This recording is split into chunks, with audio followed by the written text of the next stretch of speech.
एक महत्त्वाची बातमी आहे। आता स्थानिक स्वराज्य संस्था निवडणुकांचे पडघम वाजायला सुरुवात झाली आहे। मुंबई महापालिकेची प्रभाग रचना बदलणार नाही। मुंबई महापालिका 227 प्रभागांनुसारच निवडणूक होणार, तर इतर महापालिकांची प्रभाग रचना बदलण्याचे आदेश देण्यात आले। महाराष्ट्रात महापालिका निवडणुकीसाठी प्रभाग रचना प्रक्रिया सुरू झाली आहे। 4 सदस्यीय प्रभागांना प्राधान्य देण्यात येत आहे।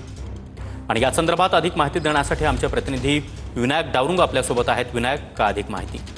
सागर, आपण जर पाहिलं तर गेल्या अनेक वर्षापासून स्थानिक स्वराज्य संस्थांच्या निवडणुका ज्या आहेत त्या रखडलेल्या पाहायला मिळतात। जवळजवळ 4 ते 5 वर्ष सुद्धा काही महापालिकेचे झालेले आपल्याला पाहायला मिळते। अखेर या निवडणुका होणार असे संकेत जे आहेत ते आता सुरू झालेले पाहायला मिळतात। प्रभाग रचना करण्याचे आदेश जे आहेत ते देण्यात आलेले आपल्याला महाराष्ट्र शासनाकडून दिलेले पाहायला मिळतात। यामध्ये मुंबई महापालिकेची प्रभाग रचना जी आहे ती 227 प्रभागांनुसारच करावी असे आदेश दिलेले आहेत। तर इतर ज्या महापालिका आहेत ज्यामध्ये जे 3 ते 4 प्रभाग जे असणार आहेत त्यामध्ये मात्र या सगळ्या प्रभाग रचना करण्याच्या सूचना ज्या आहेत ते देण्यात आलेल्या पाहायला मिळतात। अमरावती, अहिल्यानगर, अकोला, कोल्हापूर अशा वेगवेगळ्या महापालिका मोठ्या आहेत। यामध्ये प्रभाग रचना लवकरात लवकर करण्याचे आदेश जे आहेत ते जारी करण्यात आलेले आपल्याला पाहायला मिळतात।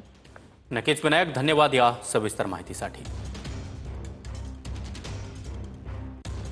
तर या महापालिकांची प्रभाग रचना बदलणार आहे। त्यामध्ये कोणकोणत्या महापालिका आहेत आपण पाहणार आहोत। मात्र स्थानिक स्वराज्य संस्थांच्या निवडणुकांचे पडघम आता वाजले। मुंबई महापालिकेची प्रभाग रचना बदलणार नाही।